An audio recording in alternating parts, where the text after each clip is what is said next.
Hey guys, how's it going? Well, today I think I want to take a look at this Broadway Limited Santa Fe Hudson, known as the Blue Goose, number 3460. Let's look at the box. This is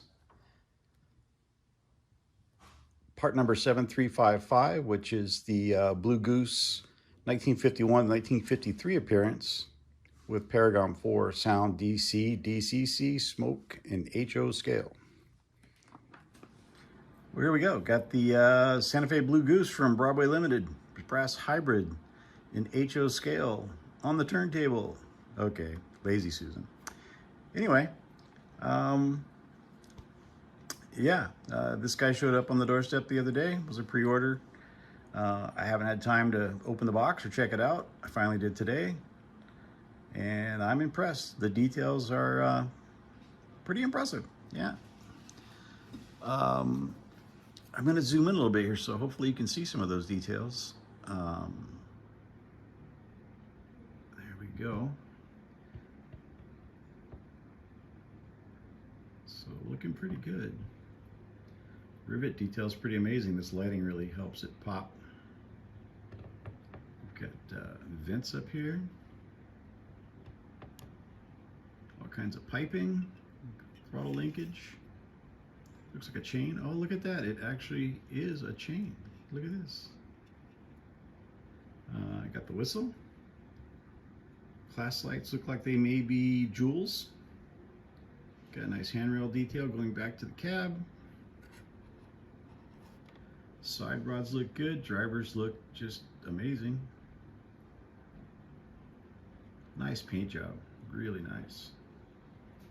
Let's go around here. What do we got? All kinds of steam plumbing back here. We've got, looks like brakes on the rear truck. Plumbing for blow-off valves or what have you down here. There's another one right there. We have vents up here. This area, I believe, is the pressure relief valves. There's actually vents on the other side. We'll check them out when we get there. The crew figures. There is a light here. I'm going to assume that's a rearward facing light for when they're in reverse. That's all I can come up with on that. I'll have to do some research. We've got the deck plate here. Let's go up so we can see the top of the tender here as we spin it around. Some good detail up there with brackets here holding the fairing. What do we have in the back? We have a red light, so sort of an end of train light, I'm assuming. Air hoses, Katy style coupler, good rivet detail again, just everywhere. The rivets really pop with this paint.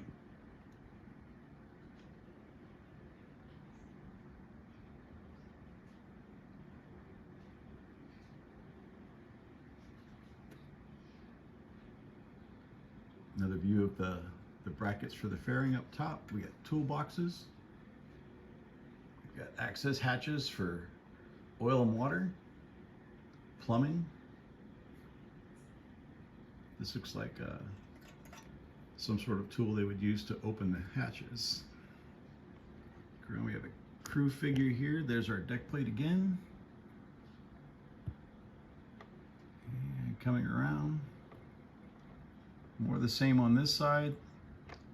Just checking out that rivet detail, looking good. Top, there's our pressure relief valves, I'm assuming. Don't know what's under here. Maybe the dynamo. Yeah, I bet the dynamo's under there, so it needs to be able to vent. And we got a grab rail there. We got number plates on this side. Another chain here, which is an actual chain. Look at that. That rivet detail, man, just keeps screaming at me, popping like crazy.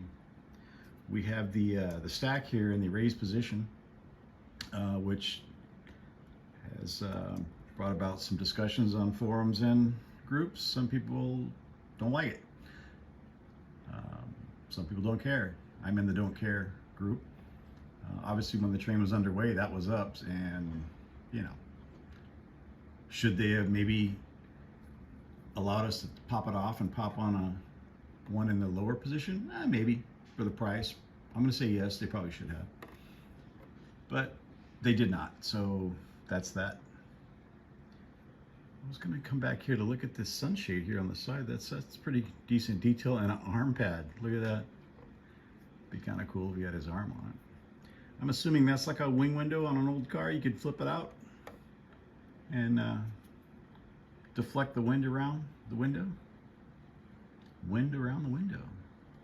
Let's go back to this lighting here. There we go. And check out these drivers again. Man, the paint just looks so good. Okay, coming around here. Our jeweled marker lights, class lights, whatever you might want to call them. That rivet detail in the front.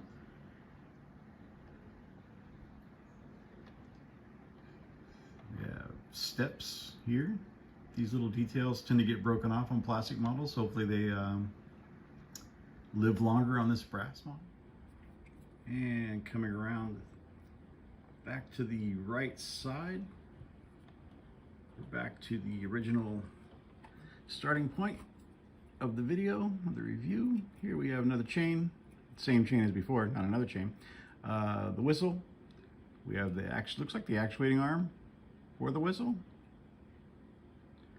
I think the idea of this vented area here was to allow air to go into a tunnel here and hit the shorter stack and to be deflected up here in an attempt to deflect all the smoke a little higher. I know some designs had that and it worked on some designs, but maybe it didn't work so well on the Blue Goose and they ended up installing an extendable stack, or maybe it came that way from the beginning. I don't know.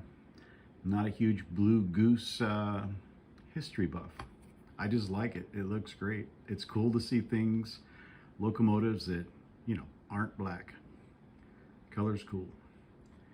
Anyway, that wraps up the close-up detail portion. Let's flip around our side and take a look at the bottom. That's always fun. Okay, well, we tipped the goose. Goose tipping. What do we have here? So, it looks like we have a standard weighted front pilot. Here's the 6-driver arrangement. The traction tires are on the back too. You can see here's the on-off switch for the smoke, the hard switch, and the rear the rear truck, spring-loaded, kind of just floating along there the way it should be. Shouldn't apply too much down pressure, otherwise that could cause the remove weight from the drivers and cause traction issues. Moving on back here, we have 2 positions for the drawbar. If you have larger radius, you can run the tighter position. If you have tighter radiuses, you can run the extended position here, which allows the tender to turn and not make contact with the locomotive on tighter turns. Here you can see the pickups on the tender trucks, front and back, speaker holes, and looks like a standard KD style coupler box and coupler. And that about does it for the bottom of the Blue Goose.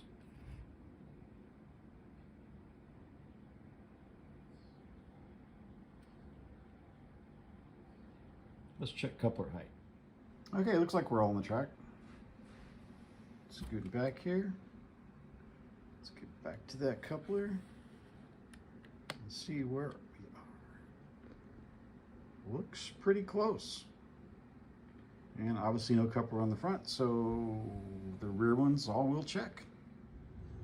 Okay, before we get started in applying power to this guy, I'm going to give the Blue Goose a little squirt. I use one of these so I can feel around, so I can get past right there. get past the heating element and just put this oil right in the reservoir where it belongs. That should do it.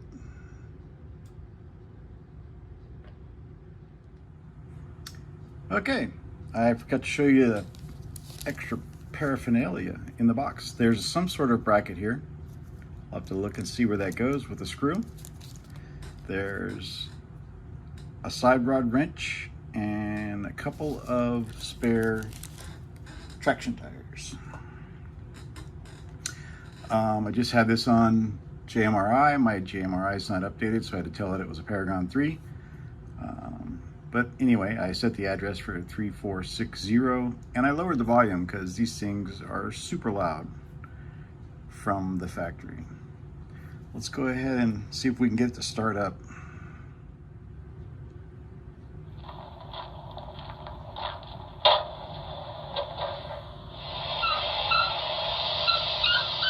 The extended startup here.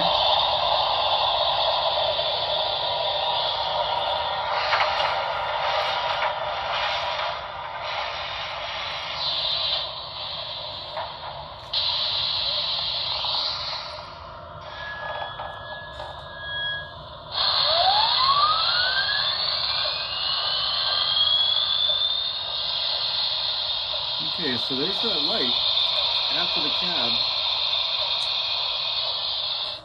And we have lights on the front.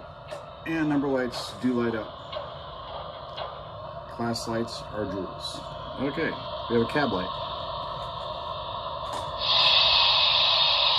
Let's see, I don't think the red light's going to be directional. There's reverse, no light, so it's probably an emergency stoplight. Let's try that. Nope. I'm not sure what's going on there. I did go into emergency stop though.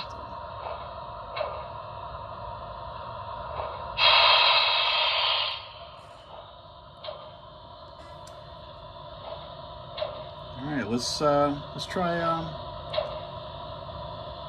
the whistle here.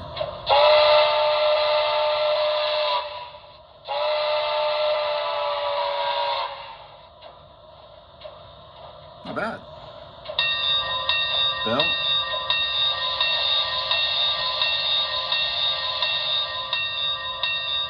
This thing is still very loud. If they're play with that volume a little bit more.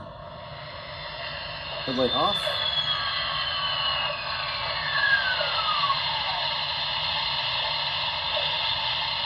And headlight on. Dynamo back on. So that is considered a deck light, and you can turn it off with F4. Supposedly. Doesn't seem to be working for me. Interesting. Numberboard lighting is F5.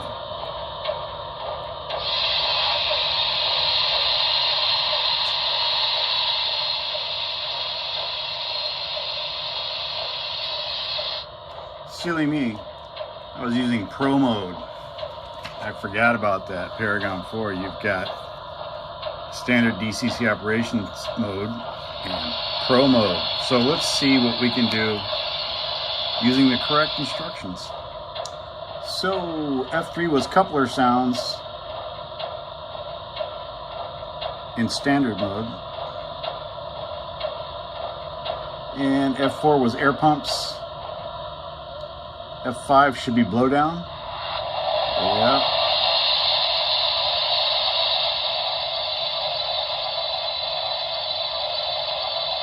F6 water fill.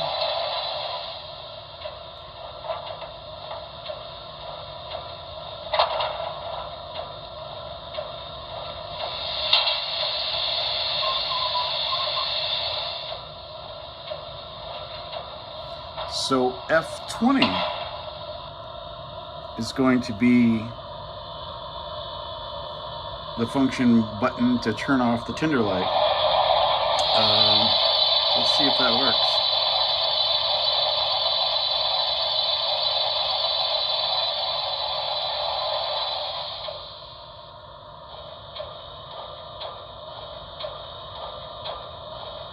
I'm not seeing that working, so I'm gonna have to check that mapping on that. Anyway, let's move along here. We were at water fill, smoke, F7 is smoke on off, F8, master volume, mute, F9, typical BLI startup, F10's oil injector, F11, water injector, F12, brake set. Then we have the various sounds, station sounds, yard radio chatter, maintenance chatter, radio check chatter, deck light on, off. Maybe that's what I'm looking for. That's supposed to be F18. Let's try that.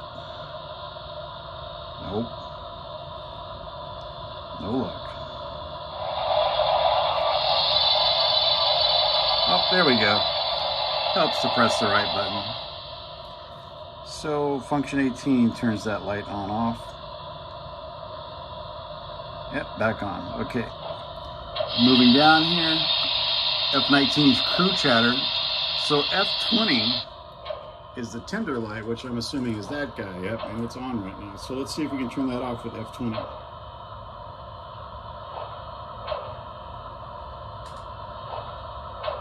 No luck?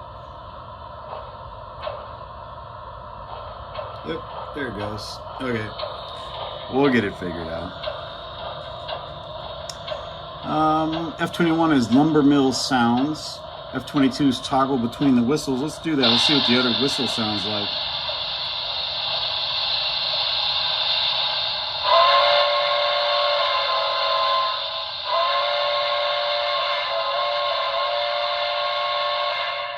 Not bad. Loud. F23's track sounds. Numberboard lights, F24.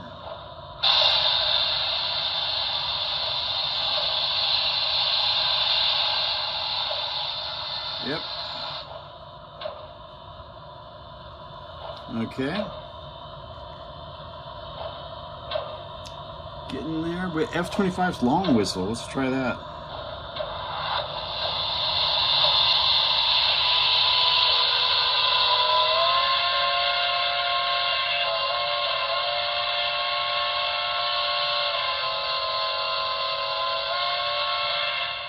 That's pretty cool. And F26 is macro playback. F27 is record macro. F28 is brake squeal. So those are all your functions in DCC standard mode. Let's see some speed control here. So I'm going to go with speed steps of 128. We are in forward. Let's press speed step 1.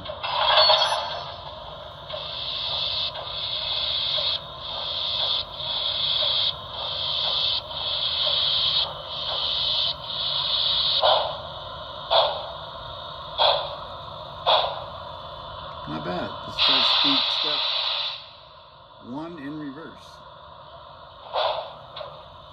Speed step 2. 3. 4. Speed step 5 of 128. We're getting some smoke now. And let's move back forward. Speed step 1, 2, 3, 4, 5, 6, 7.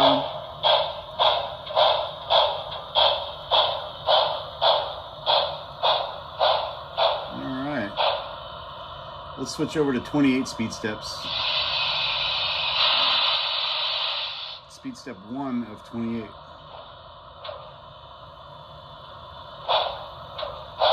2, 3, 4.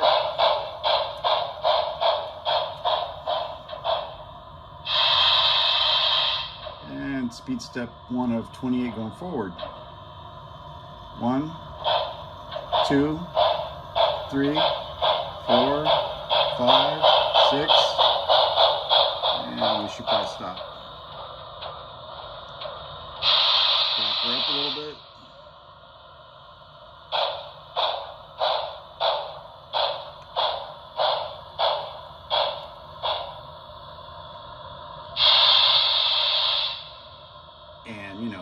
just for the heck of it, let's play that long whistle again, because that was actually pretty cool.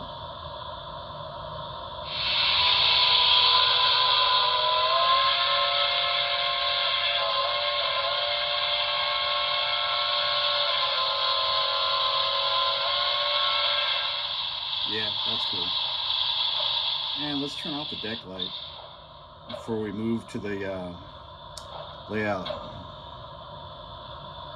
There's that. And let's see, let's go ahead and turn the tinder light back on. And that was F20. And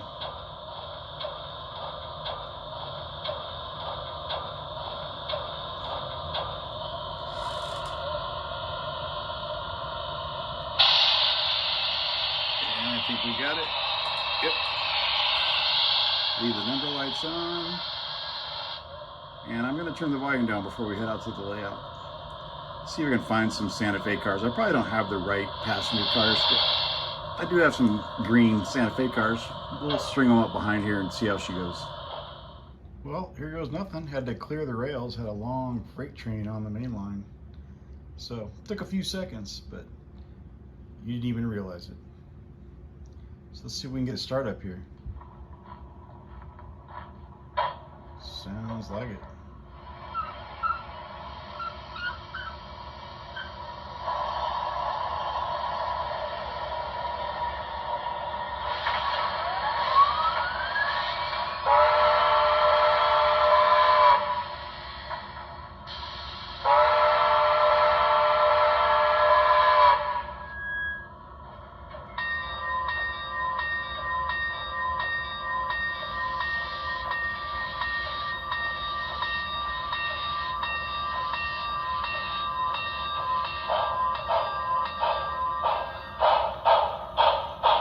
Air conditioner's on, so it's blowing the smoke around. A little warm out today.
Okay, let's try a pull test here. Let's see what we get. Oh, wow. Holy cow. Let's try that again. Let me reset this. Okay, here we go. It is pulling really hard. That's over a pound. Good Lord. Yeah, we're gonna stop right there. 1 pound, 1.9 ounces. That's insane. Well, that concludes the video of my review of the Broadway Limited Blue Goose. And wow, that pulling power. If I wouldn't have seen that with my own eyes, I don't think I'd believe it. Over a pound. 1 pound, 1.8 ounces. That's a record amongst all my locomotives. I think my big boys do right at 13. This one, pretty amazing. It's almost like you're wondering what they have in store as far as maybe they're going to make some cars to pull behind this thing, and they might be a little heavy. I don't know. Anyway, another flawless performance by a BLI locomotive on my layout. No complaints at all. If you enjoyed this video, please give me a thumbs up and subscribe if you can. And I'll see you in the next video.